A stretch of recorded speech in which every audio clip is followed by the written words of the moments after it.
What's up guys? Nandito pala ako ngayon, naglalakad patungo sa mga bahay. Ito guys, ito yung daan guys. Pupunta ako doon guys dahil may pinapautang ako mga revolto guys ng mga imahe ng mga sinaunang beliefs natin sa mga Panginoon natin guys. Sa Panginoon pala, hindi sa mga Panginoon. Tignan nyo yung view guys dito guys, ang ganda guys. I-zoom natin guys Tignan nyo, ang ganda ng view guys. At ganito yung mga bahay dito guys. Maliliit lang pero malalaki yung mga puso guys. Dito pa lang ako ngayon sa Bohol guys. Naglalakad lang ako dahil humanap rin ako ng mga taong utang dito guys. Yung mga dala ko guys, yung mga santo. Ito sila guys.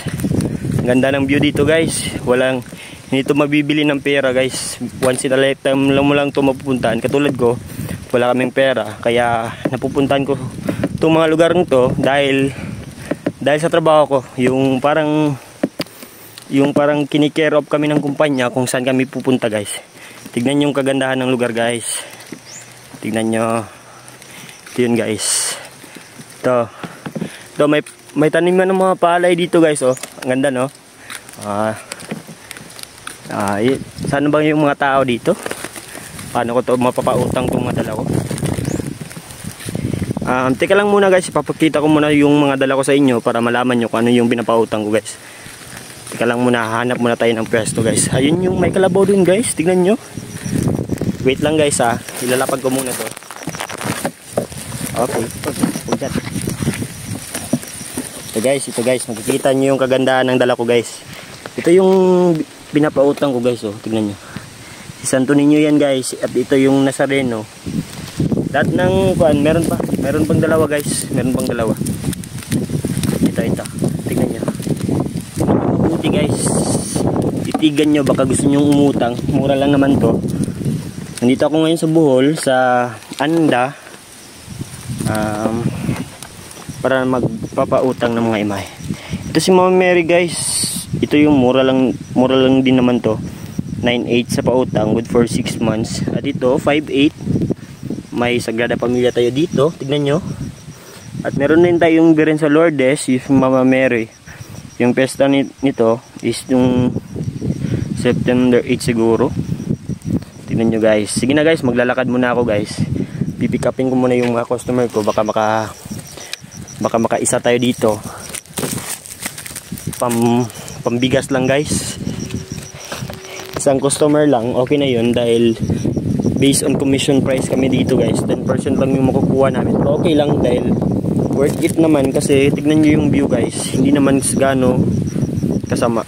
gaano kainit. Kasi kapag isa kang salesman or yung parang dealer ka ng mga ganito, ang problema mo lang naman is yung araw, yung init guys.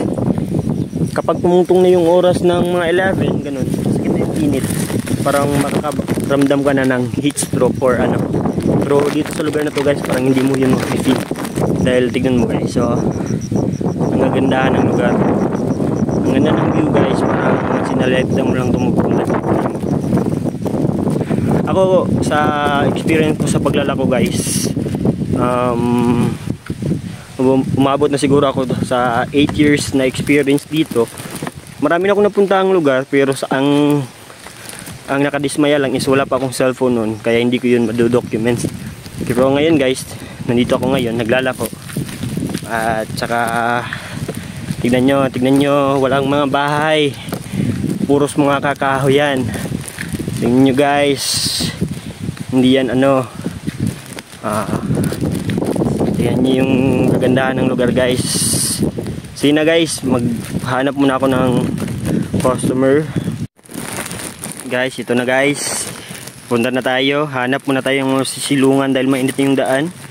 Ito, may kalabaw dito guys. Tignan natin kung kanina to guys. May mga bahay. May mga bahay dito. Pero ganito kasukal yung dinadaanan namin minsan guys. Wala na siyang daan Tignan nyo guys. Puros mga damo na lang itong dinadaanan ko. Pero may mga bahay pa rin. May may mga bahay. Nakikita nyo yun. Tignan nyo guys. Zoom in ko guys. Ayan guys. May mga bahay doon. May mga bahay. Yan yung pupuntahan ko guys. Tatanungin ko sila kung uutang ba sila. ganito yung nangyayari sa amin guys. Pag hindi sila, pag pinuntahan namin tapos ayaw lang umutang, ibabalik na naman kami. Ito guys, may kalabaw dito guys. Ganda. Back muna natin guys, tika lang muna guys. Dahil hanap muna tayo ng safety na daan, baka may butas dito.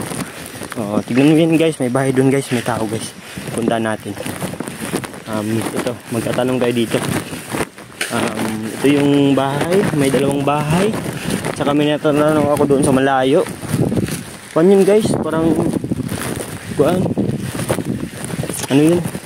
Ang layo nun guys. Parang hindi natin yun makakayang maabot. Pagkatapos ng dalawang bahay nito guys, balik na tayo guys. May farm dito guys. Sige na guys, ganito. Balik nga ako mamaya. Tsaka bawal kasing first time ko kasi itong mag-vlog. Sana supportahan nyo yung channel ko guys para naman makahanap ako ng extra income dito kahit konti lang.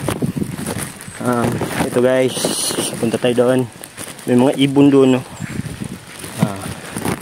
Hindi naman ganong masyadong mainit, kaya kaya pang ilakad kahit malayo. See you na guys, may bahay na, magtatanong na ako. Babalik na tayo mamaya guys. See you soon. See you later. Ito guys, punta natin yung mga bahay na to guys. Baka may mga tao to guys. Sige, puntahan natin. Dito na ako ngayon, naglalakad na. Dalawang bahay, 3, 4, maraming aso. Balik na tayo, cross. Maraming aso guys, tignan nyo guys. Balik na tayo. Check! Tignan nyo yung mga aso guys. Ang babangis guys, balik na tayo guys. Dahil hindi na kini-check up ng kumpanya pag nakagat ka ng aso. Ganyan yun guys, balik na lang tayo. Magbibideo muna tayo. Balik muna tayo. Ayun yung mga aso guys. Mahabol pa rin. Ganyan na. Ay. Ganun kahirap guys kapag naglalako ka guys. Yung parang kung may mga bumubuntot sa yung mga aso, utang ina talaga. Hindi ka atrasan guys, talagang habulin ka. Parang gusto ka lang sakalin, kagatin, ganun ba? Ayun, akala ko ahas, kalabaw pala. Punta muna tayo, labas muna tayo guys.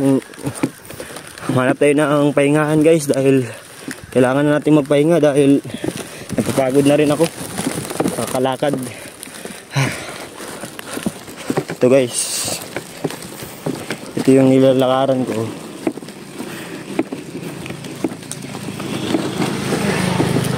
Ito guys, may dumaan ng motor. Palabas na ako guys.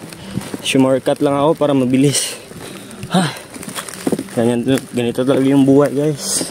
Minsan meron, minsan wala. Kaya sana supportahan yung channel ko guys. Sana makalikom ako ng ilang views or subscriber para naman guys may masuporta ako sa pamilya ko kahit extra lang na income. Okay na yun sa akin guys. Hindi ko naman kailangan yung yumain. Hindi ko naman kailangan yung gano'n kalaki guys. Ang importante may masuporta lang ako sa pamilya ko. Okay na yun. Hinihingal lang ako magsalita sa inyo guys dahil talagang iniinit na.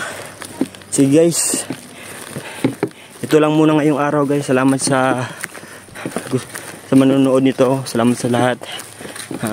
Babalik ko na. See you soon. See you to my next vlog guys. Tingnan nyo munang palibot guys. Okay.